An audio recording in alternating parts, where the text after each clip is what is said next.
Boa tarde, queridas irmãs, na paz, na graça e paz de nosso Senhor Jesus Cristo. Eu sou Marilete Aguilar, sou Débora na cidade de Teixeira de Freitas, na Igreja Presbiteriana de Teixeira de Freitas. O tema da devocional de hoje é Antes que te formasse no ventre, te conheci. E esse tema foi extraído do livro de Jeremias, no capítulo 1, versículo 5, que diz assim, a leitura completa do versículo. Antes que te formasse no ventre, te conheci, e antes que saísse da madre, te santifiquei. Às nações te dei por profeta. Este versículo revela um trecho marcante da conversa de Deus com o jovem Jeremias. Era jovem na época. E neste texto, o Senhor mostra a ele o seu chamado profético, mostrando que a sua existência e o seu propósito já estavam determinados antes mesmo do seu nascimento. Tem 3 significados principais nesse texto. O primeiro destaca a onisciência divina. Nos revela que a mente de Deus precede a biologia humana e que essa mente poderosa conhece a nossa identidade de forma profunda e de forma íntima, antes do desenvolvimento físico do corpo no útero. No segundo aspecto, o texto revela o termo te santifiquei, significando separar para uso sagrado algo ou alguém. Indica que a vida humana possui um destino e uma missão previamente desenhados pelo Criador. E mostra também o que é uma identidade segura. Diante do medo de Jeremias de não saber falar por ser jovem demais, Deus usa essa verdade para confortá-lo, para encorajá-lo, mostrando que a sua capacitação vem da escolha divina e não de habilidades humanas.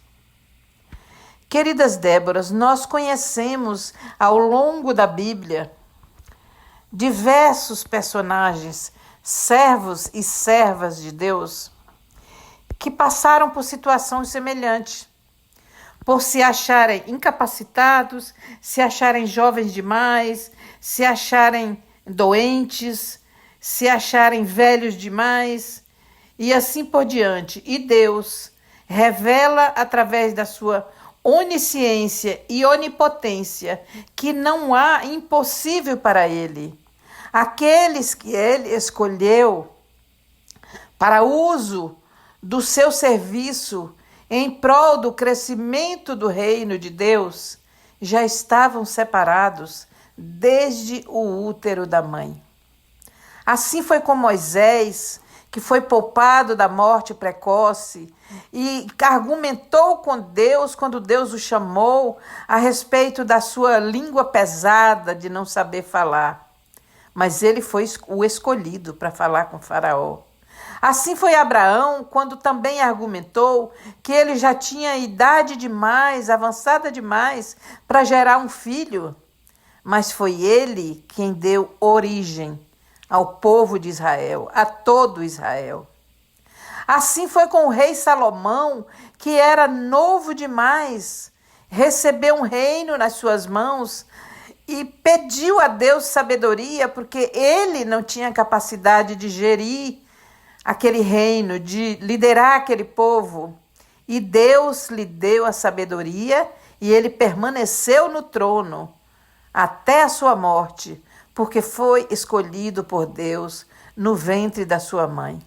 E assim foi com Gideão, assim foi com Josafá, grandes heróis, servos de Deus, que mostraram que não tinham capacidade militar, não tinham exército, eram fracos, e os inimigos que vinham sobre eles eram enormes, eram gigantes, eram fortemente armados, e Deus lhes deu a vitória, sem nenhum recurso bélico sem nenhum recurso militar, mas apenas com o agir de Deus, porque eles haviam sido escolhidos desde o ventre da mãe. E conosco não é diferente, irmãs. Nós recebemos filhos porque fomos escolhidas por Deus para sermos mães desses filhos. Mães orientadoras, mentoras, instrutoras desses filhos que foram dados aos nossos cuidados. Deus nos entregou biológicos, Deus nos entregou adotivos, Deus nos entregou filhos espirituais para que cuidássemos deles. E o nosso papel é fazer aquilo que Deus ordenou e não titubear, não voltar atrás, não se queixar, porque a capacidade quem nos dá é o Altíssimo. Ele sabe tudo o que ele faz, ele sabe e conhece tudo o que ele já fez e o que ainda há de fazer. Apenas nós devemos agradecer, louvar e glorificar ao nosso grande Deus, que nos capacita para uma obra tão grande de orar pelos filhos do Brasil, por que não dizer do mundo inteiro. É mães de joelhos e filhos de pé. Esse ministério foi dado por Deus e nós levamos avante, porque Deus confiou em nós. Muito obrigada. Tenha uma boa tarde, um restante de dia.